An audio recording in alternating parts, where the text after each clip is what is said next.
I think what Elon's done with Tesla is fantastic.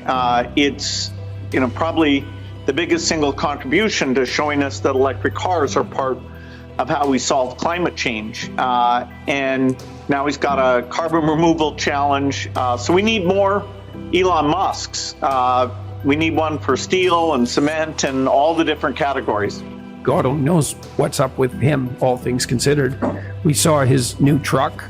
The truck's an amazing piece of engineering. The factory is massive. What do you say about someone who built a functional electric car and then shot it into space on a rocket? He's a singular person. Elon Musk, who has been an extraordinary leader in car manufacturing, and we love his cars.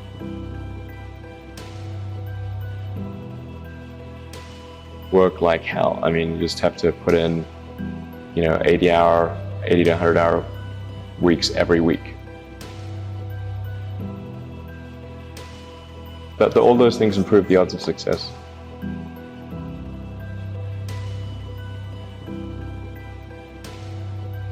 If other people are putting in 40-hour work weeks and you're putting in 100-hour work weeks, then even if you're doing the same thing, you know that in 1 year you will achieve what they achieve. You will achieve in 4 months what it takes them a year to achieve.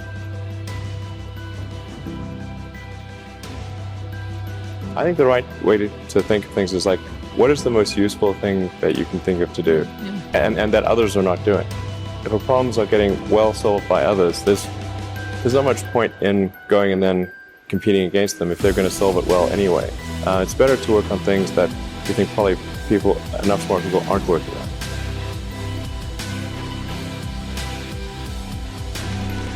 I would encourage you to take risks now, do something bold. You won't regret it.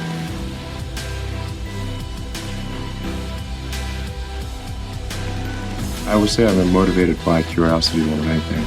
Just a desire to think about the future, and I'm feeling, I guess, relatively optimistic about the future these days. There are certainly some big risks that humanity faces.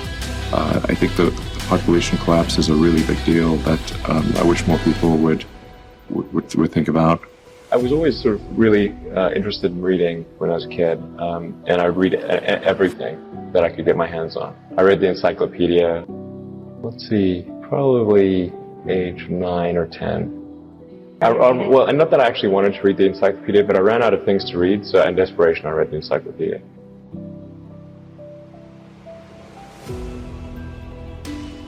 I got bored easily, and so unless I was doing something like reading or playing a video game or watching TV, and we had like terrible TV in South Africa.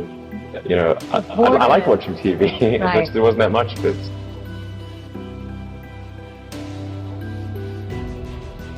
When I was a kid, I was wondering kind of what's the meaning of life?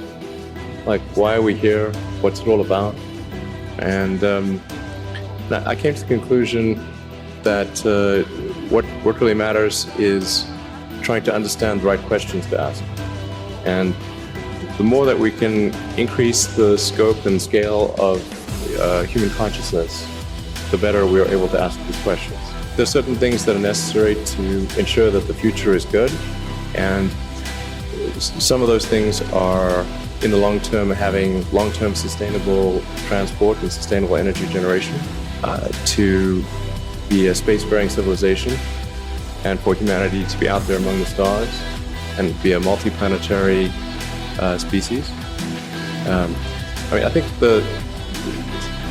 being a multi-planet species and being out there among the stars is important for the long-term survival of humanity, and that's one reason, kind of like life insurance for life collectively, life as we know it. But then the part that I find personally most motivating is that it creates a sense of adventure, and it makes people excited about the future.